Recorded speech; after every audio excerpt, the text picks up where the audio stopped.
Mesmo com as restrições impostas pela pandemia, o 18 de março demonstrou que a classe trabalhadora não admite mais retrocessos. O ponto alto foi às 20h30, horário de Brasília, quando o país inteiro foi para as janelas de suas casas e apartamentos bater panelas e gritar fora Bolsonaro.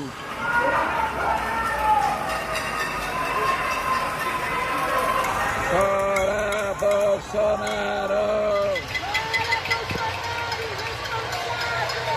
Bonito, né? Teve até ensaio na véspera.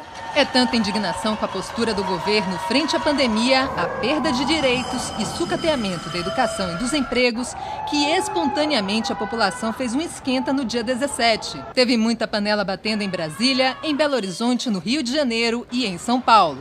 Podemos estar nas ruas fazendo o protesto necessário, mas com certeza incomodamos demais, estamos incomodando o governo Bolsonaro.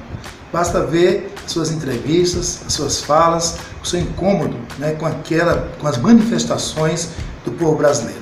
Então foi um dia vitorioso, importante. A sociedade agora está percebendo efetivamente o governo que nós temos, um governo que não traz nenhum benefício para a nossa sociedade. Também houve faixaço e bandeiraços simbólicos. A União Nacional dos Estudantes colocou uma faixa contra Bolsonaro por educação, saúde e democracia no viaduto Jaceguai, em São Paulo. Também teve faixaço em Brasília, em Fortaleza e em São Luís. Tudo realizado de maneira responsável para evitar aglomerações. As redes sociais foram importantes aliadas. No dia 17, a hashtag Acabou Bolsonaro ficou em primeiro lugar nos assuntos mais comentados do Twitter. No dia 18, teve tuitaço com a tag Panelaço18M. Em tempos de coronavírus, a nossa manifestação está acontecendo nas redes sociais e precisamos viralizar toda a nossa indignação frente à grave crise que assola o nosso país, em especial a população mais pobre. Ignorância e irresponsabilidade com a saúde pública. Esta é a receita de Bolsonaro para contaminar o Brasil. É o bolsovírus. O presidente passou o domingo, 15 de março, gastando tempo enviando mensagens através das redes sociais. Foram 43 postagens em 8 horas, nas quais ele elogiava e incentivava as manifestações pelo fechamento do Congresso Nacional e do Supremo Tribunal Federal e pela decretação de um novo AI-5. Tudo isso em plena pandemia do Covid-19. O país já tem mais de 500 casos confirmados e as primeiras mortes decorrentes da contaminação. Mas o presidente tem outras prioridades. Não satisfeito em apoiar virtualmente os atos da extrema-direita, Bolsonaro interagiu pessoalmente em Brasília com mais de 250 manifestantes. Deu a mão, abraçou, beijou, colou o rosto em várias pessoas para tirar selfies, desrespeitando publicamente as determinações da saúde pública. Pelo menos 17 pessoas que viajaram na comitiva presidencial para os Estados Unidos no começo do mês foram contaminadas pelo vírus. O primeiro exame de Bolsonaro deu negativo, segundo ele próprio divulgou em suas redes. Mesmo assim, as autoridades de saúde recomendaram que ele ficasse isolado por mais 7 dias. Mas como todo serial killer, ele simplesmente não consegue parar e cometeu mais este crime. Antes do dia 15, o próprio presidente tinha reforçado a mensagem sobre a prevenção ao vírus.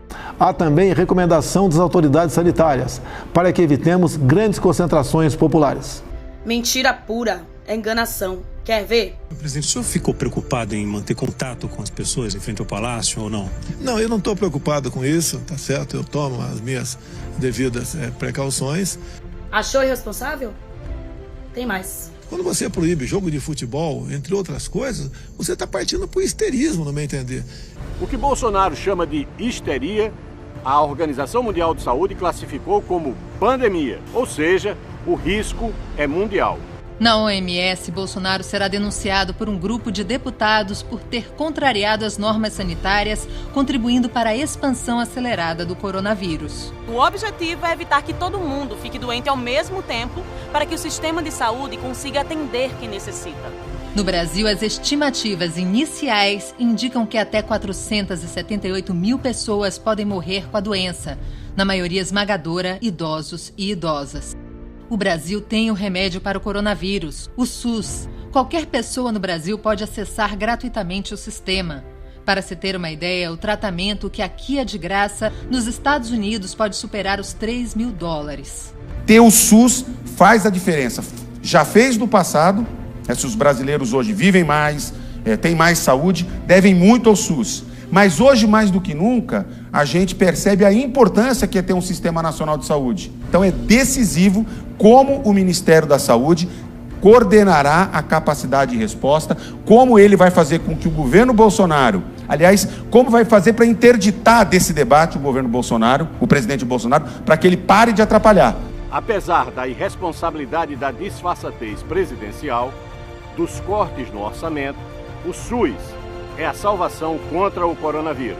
Mas para enfrentarmos esta e outras situações graves da saúde pública do nosso país, há muito tempo temos falado da Emenda Constitucional 95, a EC da morte, que foi aprovada e tem retirado dezenas de bilhões de reais da saúde pública nos últimos anos e serão centenas de bilhões de reais nos próximos anos se essa emenda constitucional não for revogada. Em nota pública, o Conselho Nacional de Saúde exige a revogação imediata da emenda que tirou verbas da saúde, mais recursos para enfrentar a pandemia.